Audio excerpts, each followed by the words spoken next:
Hello everyone. তো finally অনির birthday blog নিয়ে চলে আসলাম। আজকে 6 অক্টোবর, মানে আর একটু পরে 12টা বেজে যাবে, মানে 7 অক্টোবর মানে অনির বার্থডে। তো ওকে মিডনাইটে একটু সারপ্রাইজ দেওয়ার জন্য মিশো থেকে কিন্তু আগেই আমি এই সমস্ত জিনিস অর্ডার করে রেখেছিলাম। আর এতটাই কপাল ভালো যে আজকেই এগুলো এসছে দুপুরবেলাতে।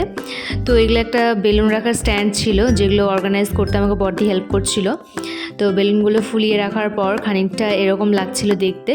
তো প্রথমে বুঝতে পারছিলাম না, কিন্তু রাখার পর কিন্তু বেশ সুন্দর লাগছিল। এই দেখো কি সুন্দর লাগছে বলো। আর সাথে কিন্তু এগুলো অর্ডার করেছিলাম এই ফুল টাইপের, এগুলোর মধ্যে বেলুন ডেকোরেশন করা যায়। তো ওটাই তোমাদেরকে দেখাবো, চলো। এই দেখো বেলুন দুটো কিন্তু ঢুকিয়ে দিয়েছি অলরেডি দুটো। তোমরা চাইলে কিন্তু 4টে 5টে যে যেরকম চাও সেটা আটকাতে পারবে। তো আমি এখানে 3টেই আটকাচ্ছি। এটা সোফাতে আমি লাগাবো। মিশো থেকে কিন্তু সত্যি অনেক কম প্রাইসে আমি ডেকোরেশনের আইটেমসগুলো পেয়ে গেছিলাম, মানে বার্থডে ডেকোরেশন আইডিয়াস দিয়ে সার্চ করেছিলাম, তো সব পেয়েও গেছিলাম।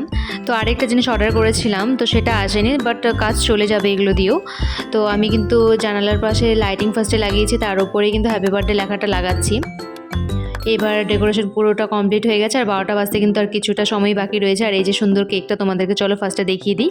মেন্টো কেক বলে এটাকে। আমি আমাদের পাশেরই একজনের কাছ থেকে নিয়েছি, তোমাদের কারো নাম্বার লাগলে নিতে পারো। আর এই যে ডাকতে এসেছি, মহারাজা এখন বসে আছে রেডি হয়ে, মানে ও আন্দাজ করেই ফেলেছিল যে ওর জন্য কিছু একটা করা হচ্ছে ওপরে, মানে গেট লাগিয়ে রেখেছিলাম। তো যাই হোক রেডি হয়ে বসেছিল, ওকে নিয়ে আসলাম। আর তখন বাজে 12টা 15 প্রায়। তো দেখে কিন্তু সত্যি খুব অবাক হয়ে গেছে। প্রত্যেক বছরই ওর জন্য আমি কিছু স্পেশাল করার চেষ্টা করি, কারণ আমার বার্থডেটা খুব একটা স্পেশাল দিন মনে হয়, কারণ বছরে একবারই আসবে। মানে সেই দিনটাকে যাতে ওর স্পেশাল ফিল হয়, ওই স্পেশাল ফিল করানোর জন্যই কিন্তু সব করি। আর বুকেটা বানিয়ে নিয়ে এসেছিলাম রাতের মধ্যেই। তারপর বেশ করে কেক কাটা আর সমস্ত ভিডিও কিন্তু আমার বর্দি করে দিয়েছে। অনেক জন্মদিন হলেও সেটা কিন্তু মার জন্য একটা স্পেশাল দিন, তো মাও খুব আনন্দ পেয়ে গেছিলো। আর কেকটা খেতে কিন্তু সত্যি খুব ভালো ছিল আর ফ্রেশ ছিল, আমার ভ্যানিলা ফ্লেভারের নিয়েছিলাম। সবাইকে কেক খাওয়ানো চললো এরপর। তো এরপর রণদার তনুশ্রী চলে এসেছিলো ওকে উইশ করতে। আমরা তো খুবই অবাক হয়ে গেছিলাম। থ্যাংক ইউ এত রাতে আসার জন্য। এইভাবেই রাতটা কেটে গেছিলো। পরের দিন লাঞ্চে ওর জন্য মা করেছিল ফ্রাইড রাইস, আর আমি করেছিলাম ছানার কোপ্তা কারি। দুপুরটা নিরামিষই খাবো, কারণ ওর জন্মদিন উপলক্ষে রাতে কিন্তু মা গুরুদেবের উপাসনা রেখেছিল, যেটা মা প্রত্যেক বছরই করে। তো সেই মতো সন্ধ্যাবেলাতে কিন্তু গুরুদেবের উপাসনা খুব ভালোভাবেই হয়েছিল। সবাই এসেছিল, মাসি মেশোরা। তো রাত্রেবেলা কিন্তু রেডি হয়ে গেছিলাম অনেক কাছ থেকে ট্রিট নেওয়ার জন্য।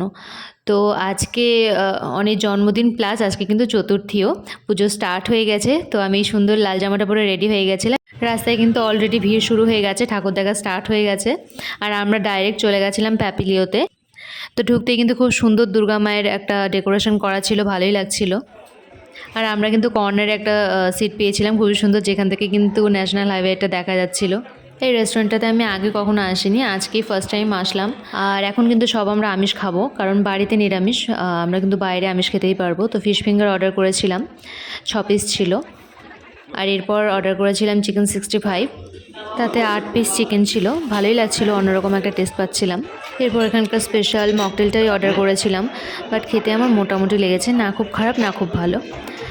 আর এরপর আমার ফেভারিট নুডলস অর্ডার করেছিলাম, মিক্সড নুডলস। Dinner complete. তো এবার আমরা বেরিয়ে যাব। আজকে ঠাকুর দেখবো না, কালকে একদম ঠাকুর দেখতে বেরোবো। তো আজকে দিনটা কিন্তু খুব ভালো কাটলো। আর তোমাদের ব্লগটা কেমন লাগলো জানিও। এরপর কিন্তু আরও ব্লগ আসবে পুজোর, তো সেগুলো দেখার জন্য চ্যানেলটাকে চটপট সাবস্ক্রাইব করে দাও, আর ভালো লাগলে একটা লাইক করে দিও। তো আজকের মতো টাটা, দেখা হচ্ছে অন্য ব্লগে। Bye bye.